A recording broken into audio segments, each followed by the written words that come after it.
Assalamualaikum warahmatullahi wabarakatuh. Perkenalkan, nama saya Hilyatul Qurrata Aini Halimi dengan NIM 2304020075. Saya di sini akan bahas tentang kualitas pendidikan di Indonesia. Kualitas pendidikan di Indonesia tergolong rendah dibanding dengan kualitas pendidikan di negara-negara lain yang berada di Asia Tenggara.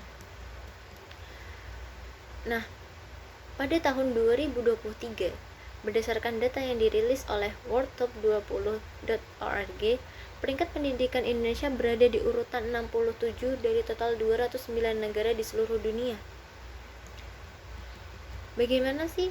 Kok bisa Indonesia ini kualitas pendidikannya ini sangat rendah?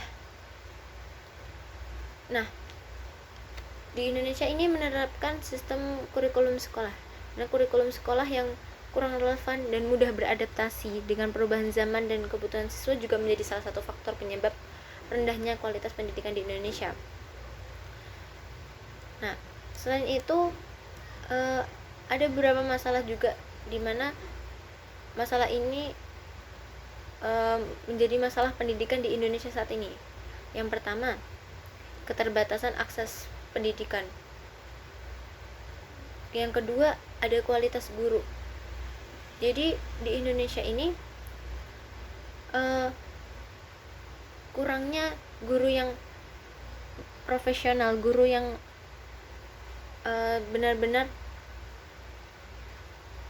mendedikasikan dirinya untuk memberikan pendidikan terbaik untuk Indonesia. Yang ketiga tadi, kurikulum yang tidak relevan, kurikulum yang cepat berubah. Mungkin kurikulum berubah ini pengen mengikuti zaman supaya pendidikan di Indonesia ini bisa mengikuti zaman, murid-muridnya bisa mengikuti perkembangan teknologi, perkembangan zaman. Tapi adanya kurikulum yang terus berubah ini menjadikan kurikulumnya jadi tidak relevan, dan ini juga menjadi salah satu faktor, salah satu masalah pendidikan di Indonesia saat ini.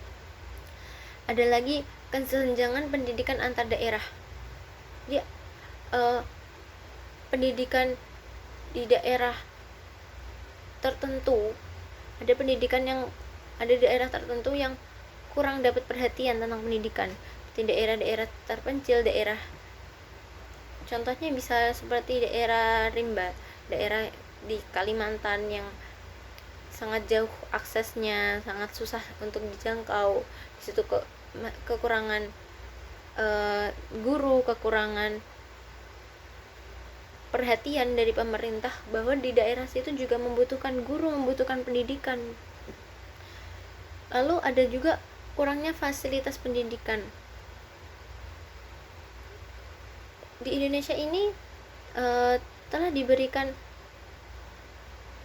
fasilitas yang beragam untuk pembelajaran, namun fasilitas pendidikan ini masih banyak kurangnya pada di Indonesia. Dan lalu lanjutnya adalah masalah finansial siswa. Ini masalah perekonomian. Jadi banyak yang putus sekolah, banyak yang berhenti sekolah karena merasa tidak mampu untuk membayar biaya sekolahnya. Berarti banyak anak yang berhenti sekolah karena orang tuanya tidak sanggup untuk membiayai. Banyak anak yang tidak mau melanjutkan ke jenjang selanjutnya karena memang tidak ada biaya. Ini pemerintah harus memberikan banyak beasiswa untuk yang kurang mampu. Namun banyak sekali sekarang itu beasiswa yang diselewengkan. Jadi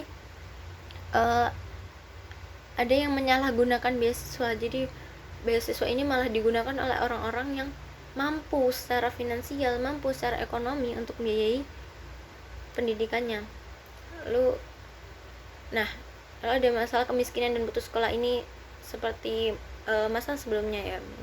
Lalu ada ketidaksetaraan gender. Jadi kayak banyak yang berpikir kayak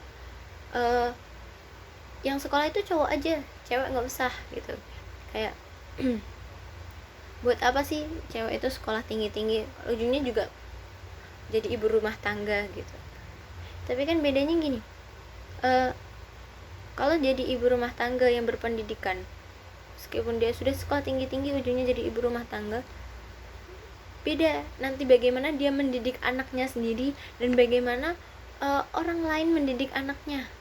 Tentu beda hasil dari anak yang dididik oleh ibu yang berpendidikan dengan ibu yang kurang berpendidikan. Jadi begitu jadi seperti itu kualitas pendidikan di Indonesia saat ini yang dapat saya sampaikan. Sekiranya cukup.